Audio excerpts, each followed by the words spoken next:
for you guys. It's not. I messed everything up. It's all terrible. Alright, so what am I looking towards here? Alright. So let me actually make sure I give you the right deck to start things off with.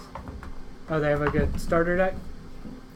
So they do have starter decks for this game, which is weird because they're the only decks in the entirety of the game that are the same. However, the starter decks, I heard that you just kind of play them one time, they're not that fun, and then you stop. I think since you're pretty well versed in card games, that I don't believe you need to start with a starter deck. I've done competitive card games. And yeah, stuff like that, so. Yeah. So none of my friends and I have even used the starter decks. We played. This is actually my first deck, and I think you'll actually like this deck because it has a it kind of has like an artifact theme to it, where you set up artifacts, and it has kind of like control elements to it, but it has a few tanky bruisers to help you just beat up anything causing you issues. So it doesn't overly rely on those creatures to fight, so it's not like a fighting deck, but it has those just in case. So I do think that this would be the good deck for you. I gotta pull out a certain card. Oh, here we go. No, that's not it. Let's see. Is it a card that's broken or something? No. No, it's not that. So no deck in KeyForge is legal unless it's 36 cards, plus your 37th card, which is your Archon. So whenever you open up a game of KeyForge, you'll get an Archon that has his own randomly generated name, and he'll have 3 houses. And the 3 houses are the different, basically, factions that the deck is comprised of. It'll be 12 cards of each faction to make 36 total.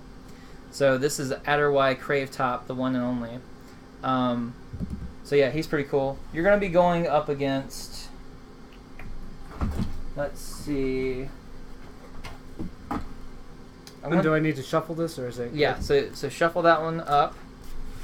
I'll be playing Telepatro King Saul Master.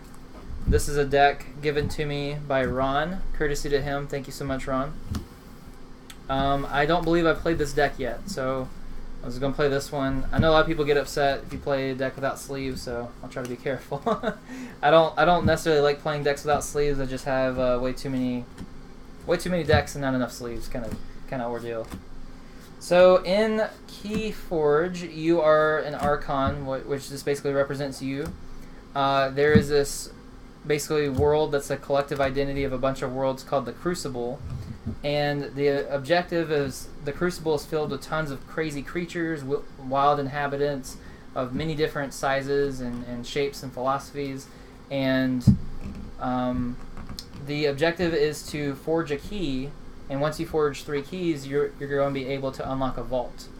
I saw this game premiered at Gen Con last year, and I was watching their live stream for it, and I was like, this would have been the perfect game for Borderlands if they made a Borderlands card game. Yeah. Because you have vault keys, you have a vault, you have combat and battling, and you have randomly generated cards. So it seems like the perfect game for that. Now, when I say that the cards are generated, say if you had Unguarded Camp in your deck, every Unguarded Camp is the same exact card. However, the amount of Unguarded Camps you have in your deck could vary, and if you even have them, they would vary. So in the back of the Archon card, this has my deck list on it. Like I said, it's 12 of each of the different houses. The circles are commons, the diamonds are uncommon, the stars are rare. Now, the amount that you get of each rarity is completely random. So some people can end up with 0 rares, some people can end up with 8. Now, what's interesting about this game is that the rares aren't necessarily better than the commons. All the cards have a fairly even playing field. It's just the rares have a more unique function.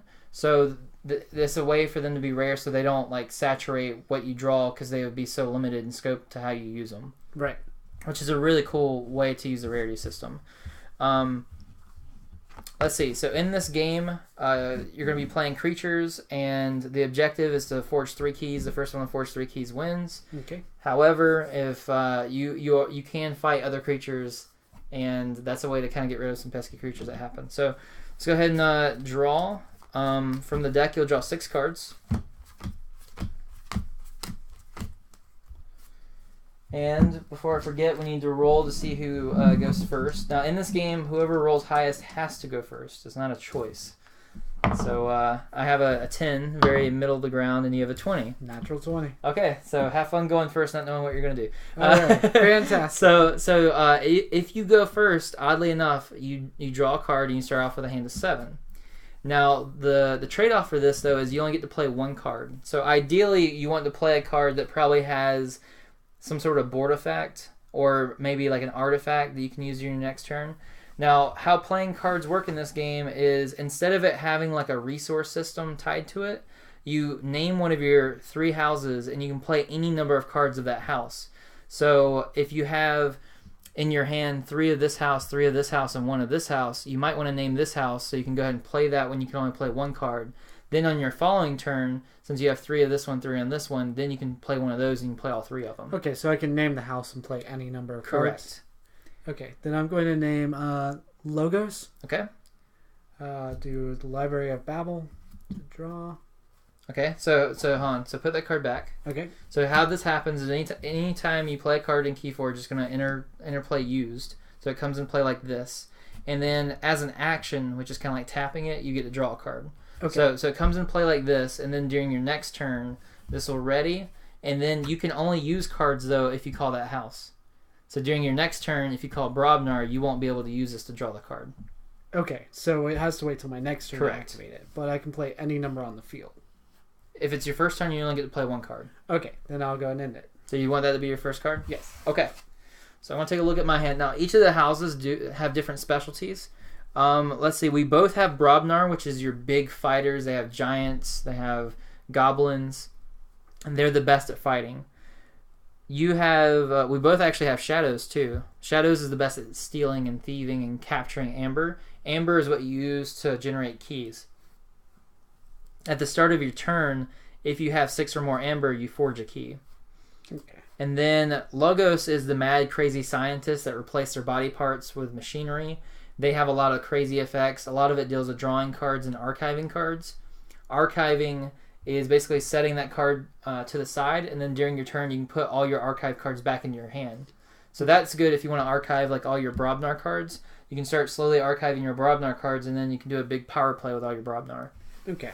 And what's the resource called? It's called Amber. Amber, okay. Yeah. So, it's my turn. I'm going to... It's weird. I feel like I actually have some good cards in my hand, but I don't have a good play for my first turn, which is very unfortunate. Okay, you know what? I'm going to call Brobnar. So I'm going to play Smash. I'll play another Smash. This is kind of stupid. Okay. So you have to do as much as what's on the card. So he says whenever you play him, you stun a creature. And usually this would be great if you had a creature because I could stun your creatures. But since I don't have that, I have to stun my own creature. So I'm going to stun Smash.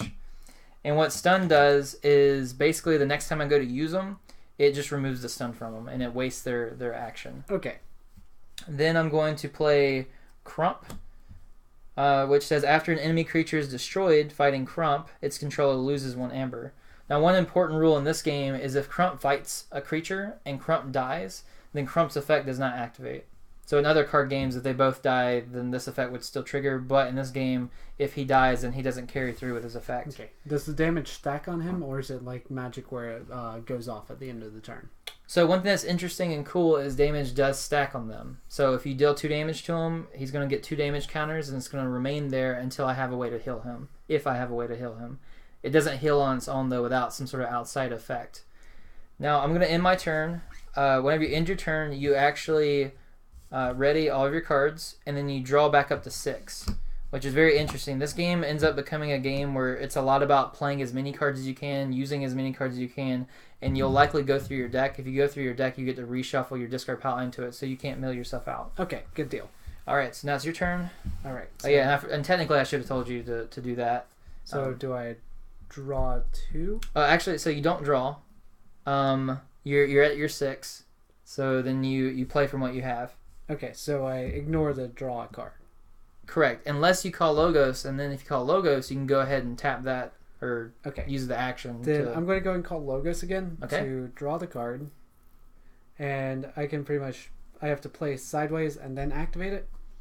Well, this one you activated, so this one turns sideways, and then if you play another card, it'll come and play sideways, and it doesn't ready until the end of your turn. Okay. Okay. Well, so this one's an action. So this one's an art. Okay. So this one's a location. Sorry. So it's an artifact, which is also a location, but it's an artifact. So this one stays in play. Okay. This one, however, though, is an action. So this is more like a Yu-Gi-Oh spell card where you play it, resolve its effect, and it goes away. Okay. So this one, this symbol here means that whenever you play it, you automatically get an amber. So that means that you're already on your way to forging your first key. Which is cool. How many amber do I need to forge the key? You need 6. Okay. Now, an important rule though is even if you were to get to 6 this turn, you don't get to forge a key until the start of your next turn. This gives me an opportunity to try to steal amber from you.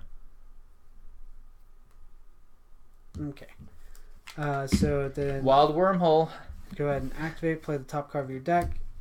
That seems right up your alley of like a card that you'd like. Oh yeah, absolutely. I love stuff like that. Yeah, so, sorry if I... You're fine. Okay, cool. So Smith, you automatically get another amber, so you can go ahead and tick that up by 1. Wait, nope. Only if I control more creatures than my... Oh, because he's a Smith. Okay. Yeah, so you automatically get this one, and then this says gain 2 amber if you control creatures more than your opponent. Obviously you don't, so you don't get the bonus amber, but at least you get the 1.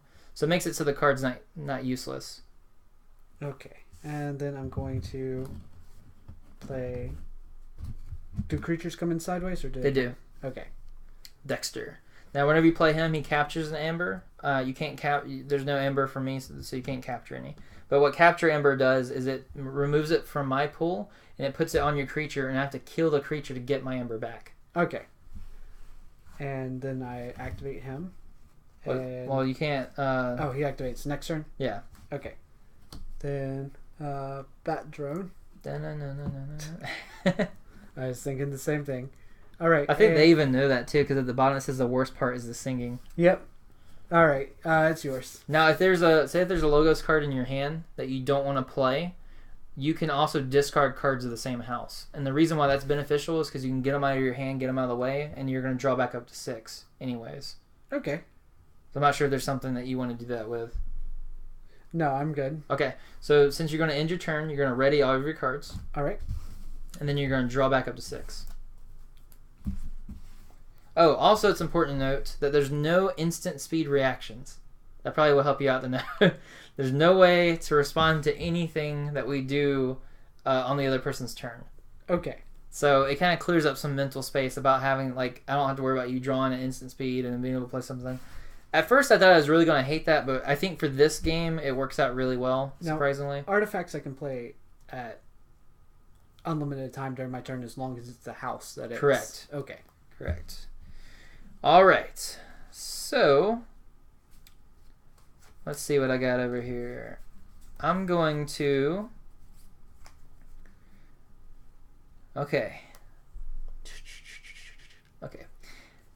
Man. Now, can my creatures attack right away when they come in? They can't, because they'll come and play... Tapped. Okay. Yeah. So Crump is going to attack Dexter. So Crump will deal 6 damage to Dexter, and Dexter will deal 3 damage to Crump. Alright. Which kills Dexter. Yep, and Dexter goes on top of your deck whenever he dies, because that's his ability. And then he takes 3 damage.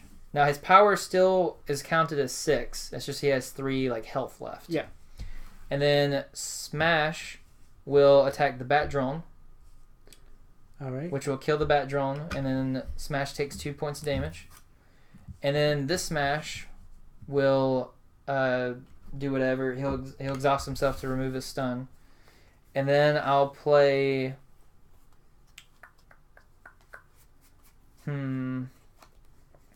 I'll play Valder.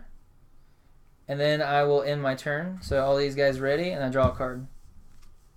So as you can tell, these guys are just very big bruisers that just destroy everything in their way. Okay. Now, the actions and the artifacts, they would play on my next turn as well.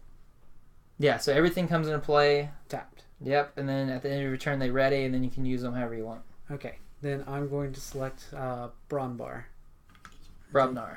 Brobnar. Okay. Brobnar! Brobnar the Barbarian. Yep. Doop, doop. Okay, so this one's an action. Okay, so it goes instantly. So is that one that you want to play right now? No, I'll hold it. Okay. Oh man, he's so good. I know. Dude, that's messed up. So he's playing King of the Crag, which says each enemy Brobnar creature gets -2 power. And with the damage already, yeah. Like, this guy only needs 1 more damage point to die, and this guy needs 2. Okay. Or 1, no. Then you said actions we play instantly, so I'm going to do Sound the Horn. Yeah. Discard cards until I hit a Brobnar. Or I mill out. You will definitely hit a Brobnar somewhere. But it's a Brobnar creature you have to hit. Okay. There's probably like 3 more in the deck. There you go. The troll. And then you get an amber for playing Sound the Horn because I had an amber on it. okay. Yep. Thank you for helping me with that. You're welcome. And you said I can discard to draw, right? You can discard it at the end of your turn. You'll draw. Okay. So it kind of sets you back a little bit. And you said, but if I'm not using a Brobnar, like the loot the bodies, I can... Correct. You can just discard it. Okay. So you get out of your hand. All right. Then I'm going to... End your turn. So you're going to draw and you're going to ready your cards. We're just going to have a big brawling match going on. The Brobnar are the hardest to take out. So... Interesting. That King of the Crag is going to be very hard to deal with. Even the troll. Your 2 Brobnar creatures are bigger than all my Brobnar creatures. Man, okay. Huh. I don't know how Key of Darkness works. Okay, so I think once I explain some... I'll go through my phase, and then I'll answer that question. Okay. Because you might understand a little bit more about it once you see some of the stuff I do. Maybe. So I'm going to call Brobnar. But instead of fighting, I'm going to do... Now, there's something that every creature can do. Every creature can fight, but every creature can also reap. What reap means is if you call the house, which I call Brobnar, you can turn your creature sideways to reap, which means you gain 1 amber from each time you reap. And I'm actually going to reap 4 times. So I'm going to go up to 4 amber. Then I'm going to play War Drummer. War Drummer says whenever I play him, I return each friendly Brobnar creature back to my hand.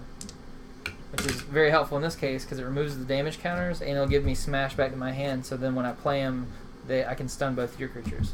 Okay. Now, is there any benefit to me attacking you if you don't have creatures? There is none. You will just want to reap in that case. Okay. So also you'll notice some of these cards, like this one says Valder gets +2 damage when attacking an enemy creature on a flank.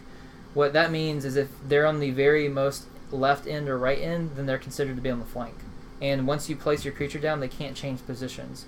Unless something like this happens where it returned all the creatures back to my hand, then I can replay them. I can replay them like this if I want, but every time I play a creature, it has to be on one side or the other. It can't be in between them. Okay. Because some cards that will actually matter for. It's actually really hard to tell, though, where you should put them, unless you have a card that specifically says, like, hey, it protects the card beside them. So, I'm going to go ahead and play creatures like this, and because of my 2 smashes, I'm going to smash your King of the Crag and your Troll. I don't have stun counters, so I'm just using... Actually, these can be used as stun counters. I guess. Do this. Stunned. And stunned. Okay. So, that's the end... Well, actually, no. I'm going to play... I have another Crump. And that's the end of my turn. Okay. So, all my stuff ready is I'm going to draw back up to 6. Now, the thing that you asked about if you can attack me directly and stuff like that, one cool thing about this game is even though my guys have such big power numbers and your guys has big power numbers, because there's not like a life total or anything, it's not as weighted heavily as it would be in other games. So like a 2-power, 3-power creature, in a lot of ways, are still just as balanced as the big creatures. Okay, and you still get the -2, right? They do, yes. as long as that guy's in play, that's going to be affecting me, which is going to be very brutal. I'm going to claim shadows then. Yeah, and I can explain how the Key of Darkness works now. Okay. The Key of Darkness. So usually you need to forge with 6 amber to forge a key, and it has to be at the start of your turn. Key of Darkness is actually fairly hard to use, but it's still a really good card because you can forge a key at +6 cost, which means if you had 12 amber, you can play this card and go ahead and immediately forge it. That's important because there's some cards that take amber from your opponent, so if you get up to 6 amber, and I play a card that says take 2 amber from you, then you didn't get to forge a key. But if you had Key of Darkness, you may just want to go ahead and spend the 12 amber to go ahead and immediately forge a key. But what's even better is if I have no amber, then you can forge a key for basically 8 instead of 6. That's ideally what you'd want to try to do. So I'm going to drop 2 Seeker Needles. Oh, that's a good combo you got. You're gonna make all my things weaker, and then Seeker Needle them, and then gain the amber from it. Yep, that's the plan. You crafty son of a gun. Let's see, and I'm going to go in my turn and draw. Okay. And I can have any number of artifacts, right? You have any number of cards in play. Okay.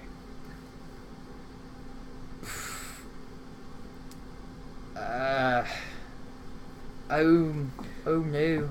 Okay. Now, I do have a question. You said stun basically makes it where they attack and burn their turn, but what about with Gauntlet of Command? Can they attack again? They can, yeah. So the first time they go to attack, it would remove the stun, and then the second time with Gauntlet of Command, it would work. Now, one thing interesting about this game too is it's not done in phases, where there's not like a main phase, and then there's an attack phase, and then another main phase. You can do it in any order. So I can attack with this guy, play a card, play another card, attack with this guy, use an action to ready him to attack again. I can do it in any order I want. Okay. So this game has a very like puzzle feel to it, and like trying to solve like interesting combinations, and like the combination of cards that you have in this deck is unlike any other combination of any other deck in the world. So the way that these things work together with him, the way that you have this to help with the stunt, like all of that is like unique to that deck, which is really cool. So I think, man, it's tough. I'm gonna go with Brobnar again though. I'm gonna play a Valder. I'm gonna play Brothers in Battle. The effect won't do anything for me, but it'll give me an amber. I'm going to see, one thing that's scary is I could reap with all 6 of these, and I could go up to 11 amber, but there's some cards that will allow you to steal more amber from me if I have a lot of amber. Okay. So I do think it would be beneficial for me to probably kill your king. I'd have to deal a total of 8 damage to it. Which you could easily do, but it's going to cost you quite a few of your yeah. Yeah, it's like, oh man. Let us not forget that I can also just ping all of your creatures to death. You know what? Valder's gonna attack King of the Crag. It still won't be quite a. So it's gonna become an 8, but then it'll become an 8 and then gets -2. So she's gonna deal 6 damage to King of the Crag. Okay, leaving it at 1. And then Valder dies. And then I guess War Drummer will attack, and then they'll both die. Okay. And then I will reap with these 4, so I'll go up to 9 amber. And then you would be able to get your key on your turn next? Yep. Okay. Now, whenever you get enough to forge a key, you say check. So I'm calling check on you. Right. And then that's just to signify that you have an opportunity to try to take this from me if you have any cards that would do so. If not, then during my turn I'll forge a key, and then we'll keep playing until one of us get 3. All right, sounds good. So it's your turn. You guys are going to ready up. This deck is a lot more Brobnar heavy, like creature-wise, than any deck I've played before. Which has been pretty interesting. I have to declare Brobnar to attack. Correct. And to play cards. Yep, that is correct. Okay, just making sure. So, Brobnar. Okay. Got the Headhunter. He's on the box covers. Oh, and you have smash. You get to stun one of my creatures. All right, I'm going to stun Crump. Crump. All right. Then I'm going to. I'm actually going to use the Gauntlet to untap the Headhunter. Okay. And suicide your smash. Okay. That way I gain the 1 amber. Yeah. Now I wish I could remember. I don't know, since he dies, it might go back to that rule where, like, since he dies, he doesn't give you the amber. I'm not entirely sure on that. Yeah, actually, I don't think you'll get the amber if he dies from it. So you might not want to do that. Okay. Yeah. Then I will go back on that. In that case, I'll attack with Troll to break the stun. Okay. Use Gauntlet, and then use Troll to take out your... I'll actually take out your Valor. Okay. Leaving him at 2. And I can't reap him the same turn. He attacks, right? Okay. Correct. Then that will end my go. Now one thing that's interesting is, say if I had no creatures in play, and you had the Gauntlet command ready where you could use its action, you on any card you do as much of the card as you can. So you ready Troll, and he goes to fight, but can't fight anyone, so he stays ready, and then you could reap with him, but only if I didn't have any creatures. Okay. So it's a very interesting way to, like, play some of the cards. Now, what's Archive do? So Archive means that you're going to set a card from your hand, unless it says archive a creature in play or something specific. But if it doesn't say anything specific, you archive a card from your hand, so you put it like over somewhere face down. And then during your turn, you can pull out all your archive cards at once into your hand. That's really useful because since you draw back up during your turn, you can get a certain house out of the way and archive it, and then pull them all in it for like one fell swoop.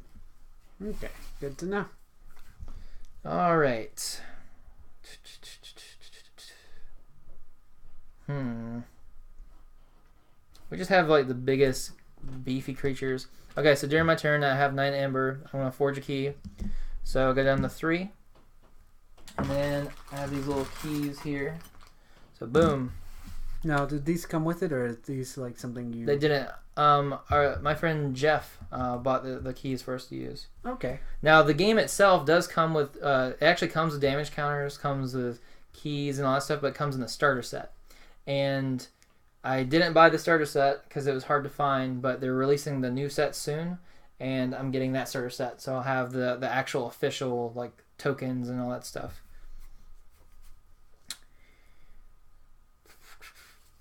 It's weird for me to keep calling. Usually you call kind of different houses as you go on, but I kind of feel like I just want to call the same. Let's see. I'm going to use Anger, which gives me an amber, and then it allows me to fight with a creature. I'm going to choose him, so he's going to fight, but it removes the stun. Actually, that's stupid. Hold on. I'm going to do that a little differently. I'm going to have him fight, removes the stun. Then I'm going to have Anger, so I gain 1, then he readies, then he can fight. So he's going to fight your Headhunter and kill him. Okay. Then he goes down to 1 health. And then whenever he destroys one of your creatures, you lose 1 amber. Okay. And it just goes into the ether? Yep. Okay. And then I'm going to... I don't want you healing with the Troll. So my Crump is going to suicide run into your Troll, and then they're going to both die. Okay. And then I'll Reap for 2, which will put me at 6 and put you at check. Alright. Alright, your turn. I'm going to call Shadows. Shadows. Shadow. The Hedgehog. First I thought you were talking about my Hedgehog. I was like, what? Let's see. First gonna play him. No! Don't play him. Yep. Because you know what he does? He'll make me lose my check, and then you go up by 1. Then... A lot of people like Shadows for that kind of stuff. Now, Also, these things should be ready. I know. Let's see here. So, when it says ready the creature, I can flip him up, right? Yes. And could I reap him the same turn? Yeah. And the play's only one action, right? Correct. Okay, just making sure. Checking to see if we have any comments. Hello and welcome. We're happy to have you here watching our KeyForge stream. So it's really late where we are, but we're happy to be playing. Gauntlet to activate. I'm going to put Dusk Runner on him. Now just know that whenever... Okay, so for one, you can't use the Gauntlet, unfortunately, unless it's Brobnar. Brobnar, okay. And since it says ready and fight, you have to fight with him if there's something to fight. So I wasn't trying to confuse you earlier, but I was saying if I had no creatures, then if you couldn't fight, then you could do that. Okay. I'll hold off on that. So what I'll do is I'll play Poison Wave.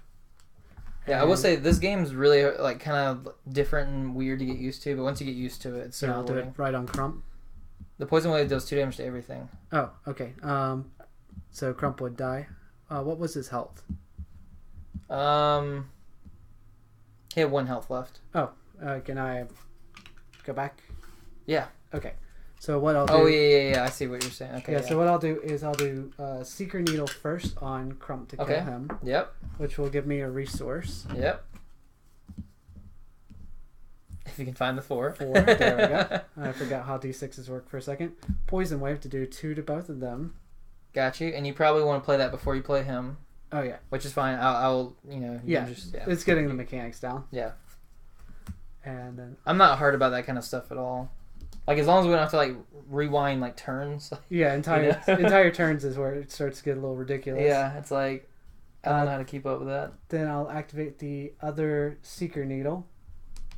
And what I'm going to do is actually... You could do that. Well, I think I'm reading your mind. It's elusive, though. Would that work? It does. So elusive only matters for fighting. Okay, so I'm going to hit Urchin. That's funny that you say that because I'm working on a card game and I've had an ability before I even played this called Evasive, and it works for effects and attacks. So you have to like use an effect or attack on it and it wastes it, and then you do another one. Did you go up by 1 from killing the Urchin? Yes. Okay. So I'm at 5. Okay. And then I'm going to... I'll put Dust Runner on Smash. Draw 1. Okay, cool. So what's cool about the upgrades in this game is you can put them under them like that, and you can read exactly what it does. Okay, perfect. And that's going to end me. Okay. So, we're both at 5. Interesting.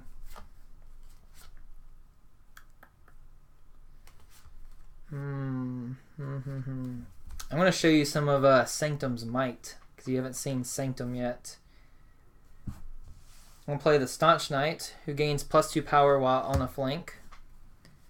And I'm going to play Protectrix, which says Reap. I can fully heal a creature. If I do, that creature cannot be dealt damage for the remainder of the turn. And the Knights are very beefy. They're not normally quite as beefy as Brobnar, but they make up for it by having some healing effects. They have some Capturing Ember effects, and they have armor usually. This one doesn't have armor, but this guy does. What armor does is it means that he ignores the first 2 points of damage done to him each turn. Okay. Which is pretty good. It's your turn. I'm going to draw back up to my 6 cards. Alright, so I think what I'm going to do here is activate the logos. Okay. First, I'm going to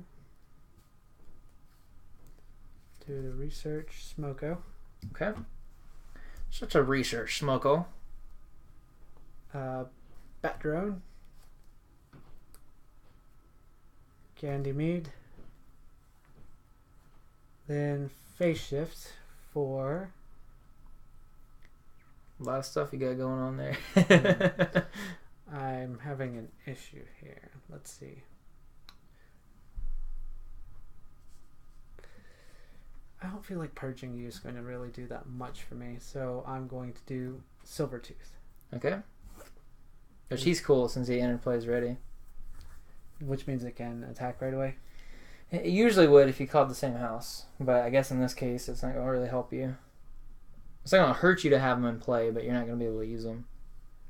Can I reap him? Nope.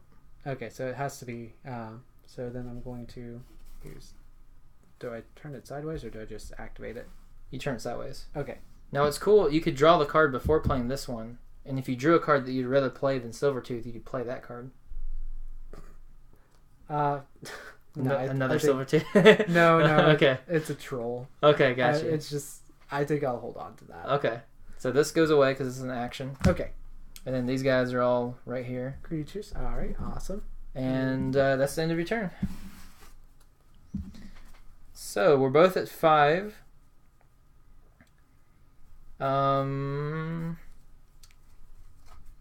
Interesting. I'm gonna be kind of mean. I'm gonna choose Sanctum. I'm gonna play Terms of Redress. It gives me an Amber, and then allows me to capture 2 from you. So you're gonna go down to 3, and I get to choose whatever creature captures it. I'm gonna choose my Staunch Knight. So you have to kill the Staunch Knight to get your Amber back from him. Then I will. Let's see. The Staunch Knight's pretty brutal because he's 6 power, 2 armor, as long as he's on the flank. Which is the very far side. Yeah. Okay. And armor just goes before their health, but they still do the same number of damage. Correct. Okay. So, for example, my Staunch Knight is going to attack your Bat Drone. He's going to deal 6 damage to it, and the Bat Drone will deal 2 damage back to him, but the armor protects him. Okay.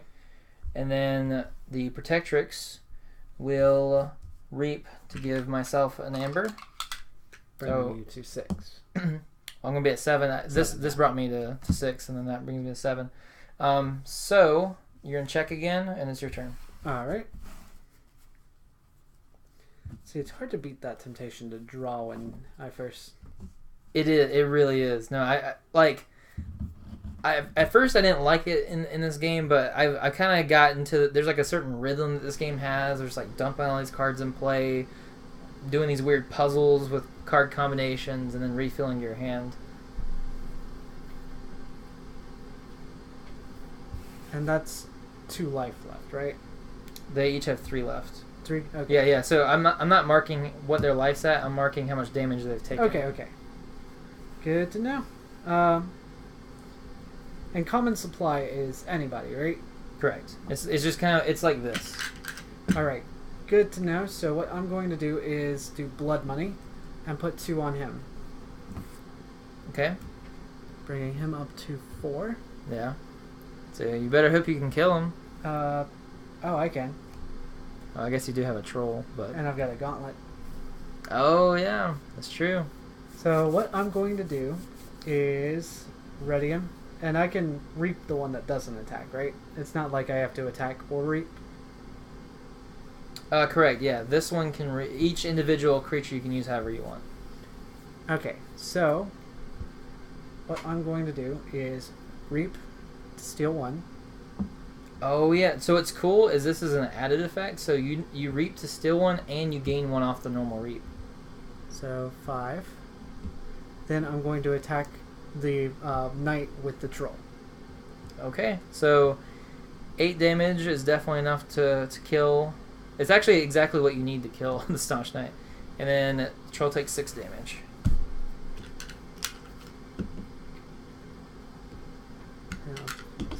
I always use mine as a countdown HP. And that puts you in check, good sir. Okay, I'll try to keep that in mind for that. You did put me in check, but since I still start my turn with 6, I get to forge my key. But I will say you made a really good play with that one. Let's see. And do I leave him straight up, or is he... If he fought, then he's gonna go. Yep. Okay. Sorry, that's the weirdest thing to get used to, because I'm used to Magic where it's like you tap out to show like what's attacked and what hasn't. Oh yeah, well actually since you ended your turn, everything raised. Okay. Yeah, so. Boom. Slowly getting used to this. Yeah, it is a good bit different, especially since he's the one that created Magic. For it to be this different, it's pretty interesting.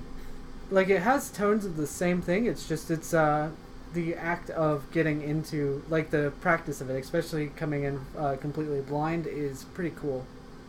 Okay, I'm happy to hear that. Let's see. I feel like this is going to be mean, but, you know, I don't want to go easy on you. I'm going to play a good card that anyone watching is very familiar with called Bait and Switch. Alright. This card's very infamous, and you'll find out why. It says, if your opponent has more Amber than you, steal 1 Amber. Ooh, okay. So, Well, I'm not done yet. Then it says, repeat this card's effect if your opponent still has more amber than you. So I have 9, so you get 9, right? I won't get 9, but I will get 5, and you will lose 5. Well played. I don't know if it's a really good card. It is a very good card. I'm actually, that's really good. I'll say the one downside though is I think that card was in my opening hand and it was useless up until right now. So there is that. Now, archive again. It's like I can play it at any time. Correct. Well, I mean, it goes into my hand. If it's right? archived during your turn, you can put it in your hand. Okay. So, I'm going to play Miasma. The effect won't matter, but I gain an amber from playing it, which will put you in check. I'll discard my Key of Darkness that I have. I will... Let's see... I'll play Pawn Sacrifice. I destroy one of my creatures to deal 3 damage to any 2 creatures of my choice, and it gives me an amber. So I will deal 3 damage to the troll, killing it, and I'll do 3 damage to Smash, killing him. And the upgrade is killed as well, right? Correct. And then I'll put a Silent Dagger on Protectrix, which will give me another amber. And Silent Dagger says that this creature gains Reap, deal 4 damage to a flank creature. So now he's like a holy assassin paladin. Okay. And then it's your turn. You're in check, and I draw 5 cards. I'm going to, of course, choose Shadows. If there's anything that can do anything about this, it'd be Shadows. Okay. So, first I'm going to do Imperial Trader. Okay, so you get to look at my hand and purge a Sanctum card. if there is one available. There is 2 available. I'm going to get rid of Take Hostages, of course. Okay. That is, yeah. Yeah, so purging is basically like removing it from the game for good, so I can't, even when I reshuffle my deck, I can't get it back. Okay, I like that. I really like that, especially with how this you have bamboozled me, good sir. Yeah, and did you gain an amber for playing that? No, let me go ahead and do that. Alright, 5. Alright, so next I'm going to do Master Plan. The Master Plan, which will take you up to 6. And how do I activate Omni? Okay, so Omni is a cool ability. It means that you can use it on any turn, regardless of any house you call. So you can use the whatever cards underneath Master Plan, even if you call Logos or Brobnar. Okay, so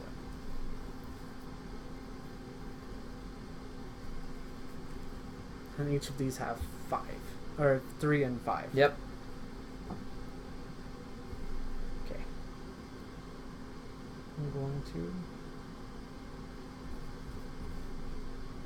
Dust Runner. So, and I can do this from my hand, right? The Reap or Correct. The Archive. Yep.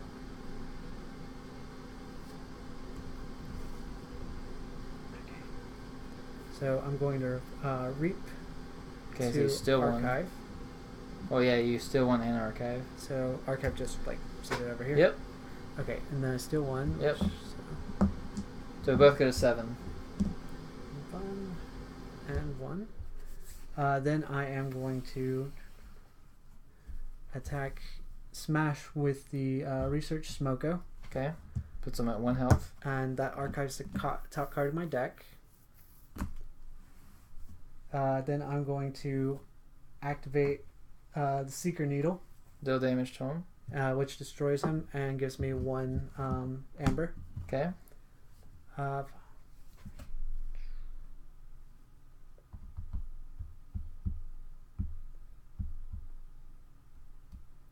Alright, so I'm going to attack Proctix with Silver Tooth. Okay. Puts him at 3. Yep. Sacrifice Master Plan to do Poison Wave. Okay. which leaves him at 1. Yep. Proc the last Oh. Seeker Needle to destroy him. So that's another 2. All right, nice little combo plays going on over here. And that's going to be check. Yeah, but unfortunately, since it's my turn, It's checkmate. yeah, I'm gonna forge my 3rd key and win the game. But dude, obviously you're picking up on the game. You know how to combo your cards, as you can tell. Like, and honestly, I think this is actually a fairly solid deck. It was hard. Like, I never played this deck before, so I didn't know how comparable they would be. But what's interesting is that every deck that we played, I think I have like 8 decks. Every deck that we played so far seems fairly balanced, and for it to be a randomly generated game, that's saying something. Because I wouldn't say that, like, even though like you lost, it didn't seem like your cards were just like inferior. Like, no, it was just mostly like me learning the mechanic of it more than anything else. Exactly. So, I look forward to playing this again. Definitely. awesome. And yeah, we'll see if. And if I was interested in the game, where can I find it? You can find it pretty much. It should be at any card shop. I got a lot of these. We got at least some of these on Amazon, and some of them at Boardwalk. Okay, good deal. Boardwalk definitely has them. And about how much would they run? It's $10 a deck. Okay. So that deck right there was the first deck that I bought. It's $10. Extremely affordable. I like it. Exactly. The only thing that makes it somewhat not affordable is if you get addicted, you want to buy more. I will say though, funny enough, I've had more I have had more decks gifted to me than I bought. So I haven't spent that much money on the game. I bought that deck. Ron gave me this deck. All 3 of these decks were given to me by Jeffrey. Huge thanks to Jeffrey. And then this deck was an Easter gift from my girlfriend. And then the 2 decks in here are 2 decks I bought too. So I think I bought 3 decks myself. Okay, well, this looks like a good wrapping up point. We actually went over just a tiny bit. Yeah, hopefully that's okay. Oh, it's fine. Hopefully you enjoy KeyForge. Absolutely, I want to play this again already. Awesome. Well, we'll have Corey over. We'll play some more KeyForge. Thank you so much for watching. It was awesome. It was awesome showing someone KeyForge for the first time. It's one of my favorite card games. And yeah, see you guys next time. Stay awesome. Guys.